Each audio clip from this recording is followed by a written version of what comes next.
Greetings all, Vanny here for Leo's weekly message. Leo, I'm particularly excited to get into today's reading because I have such a good energy today. And you returned! In the pre-shuffle that I was doing, the Knight of Cups came out. And I loved that because immediately I knew that this was going to be a reading of moving towards fulfillment, moving towards happiness. And though we may not see progress at this moment, the rewards are coming. The diamonds, as small as they are in this image, are going to be blossoming very soon. And it is a divine path you're on with the Chariot at the bottom of the deck coming out. It literally just like slid out like, no, I was like, no, I'm not bottom of the deck energy. I'm main reading energy. And yes, ma'am, you are. You are certainly moving out of this fighting state where this fight or flight of there's always going to be a clashing swords. Everything I say can be twisted against me. I have to be very mindful to not set anyone off. And you're just exiting this situation because you know that is not a good place to be, where you constantly have to walk on eggshells to not trigger somebody. That is a toxic environment. And we're stepping away from that. Five of Swords. That is the root of why we're walking away, because it was not fulfilling. It was not a situation where you were fulfilled, where you were happy. And so you're emptying that cup and making a decision to walk away, knowing you're going to find something better. Or even if you're not going to find people to be with, you'll be all right walking that road by yourself, Leo. And you're not going to be by yourself. You never have been. Spirit is always there beside you, watching over you in signs, symbols, and synchronicities, guiding you on your path. And the more you're aware and recognize them, the more they will bless you, the more they will work with you and come out in those forms more. For example, one representation of spirit in my life is butterflies, particularly a yellow monarch.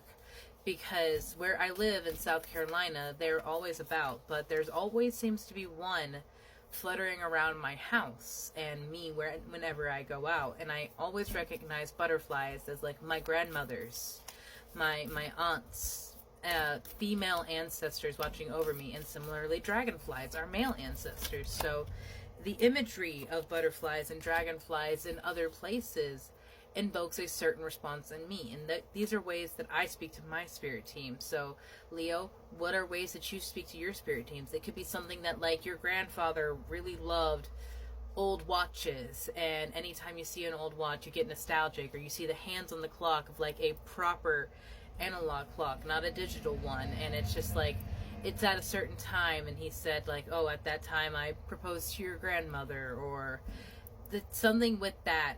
That's kind of how spirit speaks to you. It's all very personal. It's subtle signs, synchronicities. You have the tear that has come out for you. And I would like very much to look in the book and discern what that means for you, my love, because I love this book and these tarots, but I don't know enough about them. Tears are droplets of letting go. Once they begin to fall, we allow the swelling tide of emotions to run its elemental course. Often the tears what's needed in order for a conversation or situation to break into the next level of intimacy or vulnerability. Some say that tears are so powerful in softening our egos that they open up portals to the unseen world. Through our watery eyes, our ancestors catch a glimpse of us, and we are reminded of their internal embrace. I was just talking about your ancestors. We sense our humanity, our humility, and we allow ourselves to be held.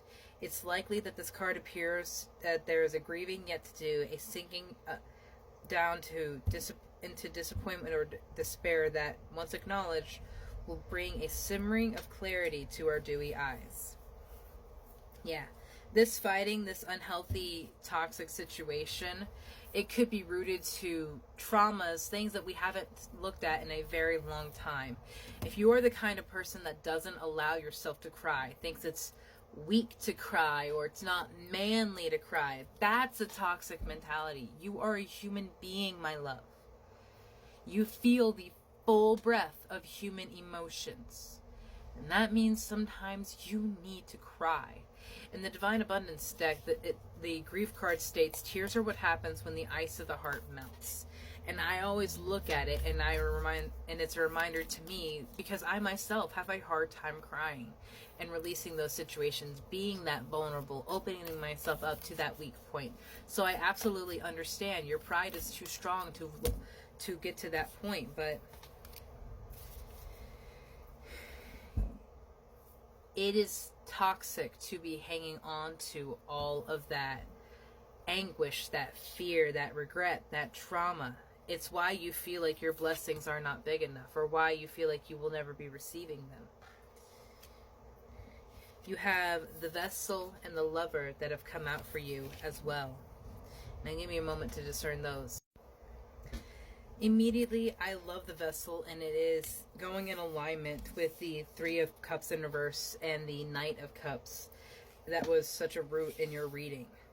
The Vessel card states that the vessel is the most powerful form of essence. A cup is a vessel for liquid. A stove is a vessel for fire. Your body is a vessel for organs.